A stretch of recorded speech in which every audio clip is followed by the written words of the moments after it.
আজ আমরা কথা বলবো Xiaomi Redmi Note 14 নিয়ে। এটি একটি বহুল প্রতীক্ষিত ফোন এবং আজকে আমরা এর ডিজাইন, ফিচার, ক্যামেরা, ব্যাটারি এবং পারফরম্যান্স সবকিছু নিয়ে আলোচনা করব। ডিজাইন এবং বিল্ড। প্রথমে কথা বলা যাক ডিজাইন নিয়ে। ফোনটি দেখতে খুবই সুন্দর এবং এর বিল্ড কোয়ালিটিও বেশ ভালো। এর ব্যাক প্যানেলটি গ্লাস দিয়ে তৈরি এবং এটি দেখতে খুবই প্রিমিয়াম লাগে। ফোনটি হাতে ধরতে বেশ আরামদায়ক। ডিসপ্লে।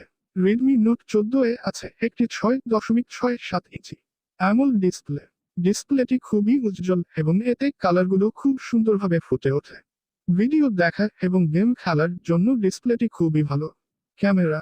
এই ফোনে আছে একটি 50 এমপি প্রধান ক্যামেরা এবং একটি 8 এমপি আলট্রা ওয়াইড ক্যামেরা। ক্যামেরার মান খুবই ভালো এবং দিনের আলোতে ছবিগুলো খুব স্পষ্ট হয়। রাতের বেলাতেও ক্যামেরা ভালো পারফর্ম করে।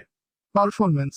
রেডমি নোট 14 এ আছে মিডিয়াটেক ডিমেনসিটি 7025 আলট্রা প্রসেসর। এই প্রসেসরটি দৈনন্দিন কাজ এবং গেম খেলার জন্য যথেষ্ট শক্তিশালী। ফোনটিতে কোন ল্যাগ বা স্লোনেস নেই। ব্যাটারি। এই ফোনে আছে একটি ব্যাটারি। একবার চার্জ দিলে এটি প্রায় সারাদিন চলে যায়। এছাড়াও এতে আছে ফাস্ট চার্জিং এর সাপোর্ট। অন্যান্য ফিচার। রেডমি নোট 14 এ আছে 5G কানেক্টিভিটি। এছাড়াও এতে আছে ওয়াইফাই 6 এবং ব্লুটুথ 5.4 এর সাপোর্ট। ফোনটিতে আছে একটি ইন ডিসপ্লে ফিঙ্গারপ্রিন্ট সেন্সর। উপসংহার। সব মিলিয়ে Xiaomi Redmi Note 14 একটি খুবই ভালো ফোন। এর ডিজাইন সুন্দর, ক্যামেরা ভালো, পারফরম্যান্স শক্তিশালী এবং ব্যাটারি লাইফ খুবই ভালো। যারা বাজেটের মধ্যে ফোন খুঁজছেন তাদের জন্য এটি একটি ভালো বিকল্প। ধন্যবাদ।